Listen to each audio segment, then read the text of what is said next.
شهر الخير هل علينا، حقق يا ربي أمانينا، وأحبابنا منتظرينا عالسفرة مجتمعين، كل عام وانتو بسعادة.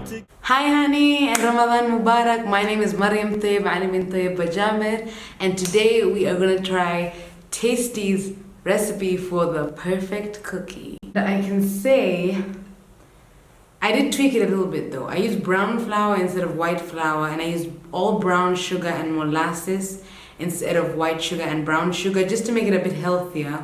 But honestly, I've never had good brown flour dessert, honestly. Like, usually brown flour like ruins everything because it's so dense and tasteless. Not even tasteless, it has like a weird taste. It kind of takes away all the fun of desserts. But in this one, it was really nice. Oh. It didn't come out as gooey. It kind of dried up a bit. Like, look. But it tastes nice though.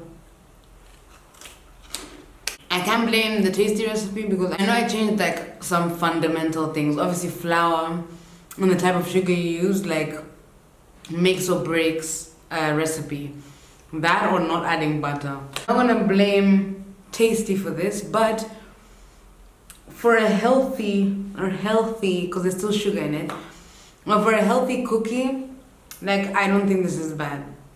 Usually all desserts I try to make with brown flour never ever come out nice. I don't know why I wore this robe, to be honest. Now that I'm looking at myself in the viewfinder, it's like, what were you thinking?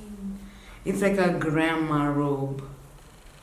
I usually went and took it from my mom's closet because I wanted to look Ramadhani, but now I realize I just look grandma-y. So first we're going to need the dry ingredients. For flour, I used 1 1/4 cups of brown flour, 2 teaspoons of salt, and 1 teaspoon of baking soda. You just sift those all in together, and that's your dry ingredients. Put that away. Now we get to part 2, which is the wet ingredients. This you're gonna need 1 cup of browned butter. So I just put this over the stove on a high heat at first, then low heat, then high heat. I just kind of adjusted every time I saw it like boiling up too much. I would reduce because it was making a lot of foam. And it's 1 cup brown sugar, 1/2 cup white sugar. But what I did was 1 cup of brown sugar and then a few bits of molasses. Because molasses is so strong and it'll make the cookie really like caramelly. That's why I didn't want to put like a whole 1/2 cup. It would have been way too much. So I just sprinkled in a few nuggets. They kind of look like poop, but it's sukari guru, it's just molasses. By the way, you can get this at any supermarket, at least in Kenya. It's widely available and it's a really good alternative to using straight up sugar because it doesn't give you a spike in your insulin. So if you're having, I have my tea with sukari guru, I have lots and lots of things with sukari guru. At first it was really hard, and I'm saying this like I've been doing it forever. It's been like a week, like honestly. These shoulder pads are making me look so weird. Who hates these robes that have shoulder pads? I can't even. Oh yeah, the sugar. So 1 cup of brown sugar and a little poopy bits of sukari guru. Then you put in 2 teaspoons of vanilla essence, 1 teaspoon of espresso powder. So now you just beat those together until they're nice and creamy and combined.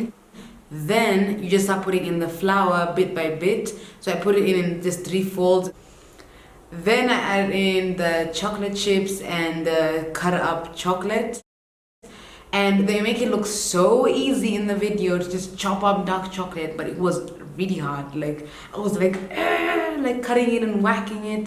It was really, really hard. But anyway, still cut it up or anything.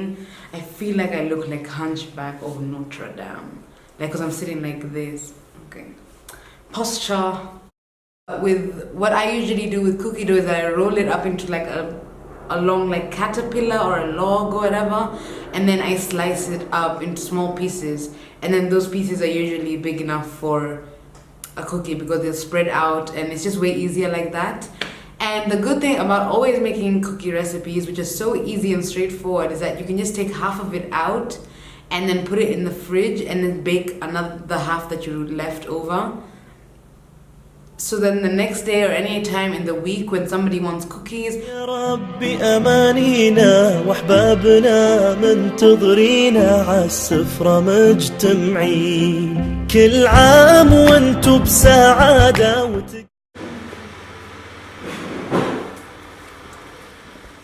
Zaham, Yeah. where are you? Okay. Please come try this cookie. Ding, ding, ding. Tell me what it tastes like. Oh, it's perfect. It's brown flour though. I heard they were crunchy outside and inside is soft. Yeah, but the brown flour doesn't bother you.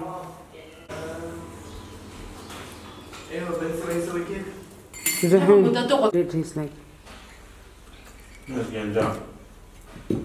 You can taste the brown flour, not so much. I know this is supposed to be a vlog, but I thought Ramadan was going to be today, so I vlogged a little bit of yesterday. This one's cute though. Yeah, it's a bit much. There it is. Not going to be Ramadan today, and I stopped, and then I really wanted to make these cookies. So here's some footage of yesterday, because I really want you guys to hear from my friend Hodan, who is organizing a protest rally against a rally in protest against, or a protest rally, whatever. It's a protest in Uhuru Park for Noura, and let me just let her explain. Hi guys, so my name is Hodan Khalif and I'm one of the organizers who are organizing the Justice for Noura protest. It's gonna be on Saturday at Uhuru Park. It's gonna be on Saturday at Uhuru Park from 11 a.m. to 2 p.m. We understand that it is during Ramadan, but I feel like if you're fasting and trying to help literally save like someone's literally. life, there's so much more ajr. Yeah. So it's gonna be at 11 a.m. to 2 p.m. Make sure that you bring your friends, your family members. So it's perfectly safe, completely safe. We're getting a permit from City Council and we're getting permission from police, so it'll be perfectly safe. Myself and my fellow organizers Hala and Lina are also gonna be making posters, so we encourage you guys to make posters and come with your posters. We're gonna have a session open for speakers to talk about what they like to pass on to the Sudani government, because it's going to be a representative from the Sudanese embassy who's also going to be attending. So please make sure that you guys come, bring your family, friends, everyone. I'll give you a small breakdown, a little story about Noura. So Noura is a Sudanese girl, and at 19 years old she was forced into marriage by her father, and he was what, how old? 30 something? He was much older than her, and then on the first night she refused to consummate the marriage, and she was held down by two of his brothers and a male cousin, and raped by her husband. And you know, we don't know what the other guys did, but the next day he tried to rape her again, and she took a kitchen knife and stabbed him and tried to defend herself and ended up killing him. And we stand by the fact that her actions are in self-defense, but because Sudan has, the Sudanese court relied on an old law which states that marital rape is not rape, she couldn't, she couldn't defend herself by saying it was self-defense. So under their law, she was charged with premeditated murder and is now waiting 9 days until her lawyers should or find appeal. If they can't find an appeal for her within 9 days, then she's gonna be dead or executed. So the thing is, most people don't realize with this case is that Noura's been in prison for a full year now. She's been in prison, yeah.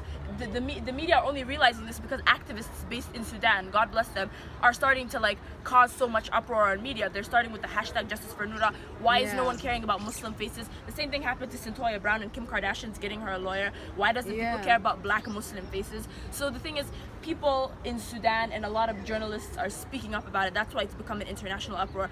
But Noura's already spent a whole year in prison. And her family, exactly. like, kind of like... Her father disowned her family disowned her. They moved away from the whole town because they were scared of being attacked for what their daughter had done, because the man's family... was self-defense. Yeah, the man's family is rich and her father's family is a little bit more poor. And even the nikah papers came up on social media, and guess what? Her father signed the nikah contract.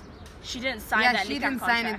The contract was between the father and the husband because she wasn't consenting. And under Islamic law, which Sudan should recognize because they do Sharia law, a woman doesn't give her consent, the marriage is void. So technically that wasn't marital rape, it was just rape. We also want to highlight that this is not just about Noura. It's about the millions and thousands of women all around the world, Muslim, non-Muslim, Sudanese, non-Sudanese, who get forced into marriages, who get raped all the time by their husbands, and it's not recognized as rape. No justice is ever given to them. So this is about more than just justice for Noura, because justice for Noura means the beginning of justice for so many more. So please do come through to Uhuru Park and show your support for not just Noura, but just for women all around the world. We haven't moved for like 20 minutes. Like we're even just speculating why we're not on park. But it is golden hour, so I want to take selfies in this bomb lighting. It's a bit much, but I feel like I can finesse a nice selfie out of this.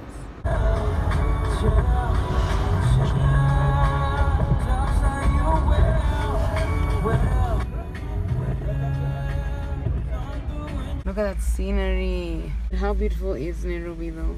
Like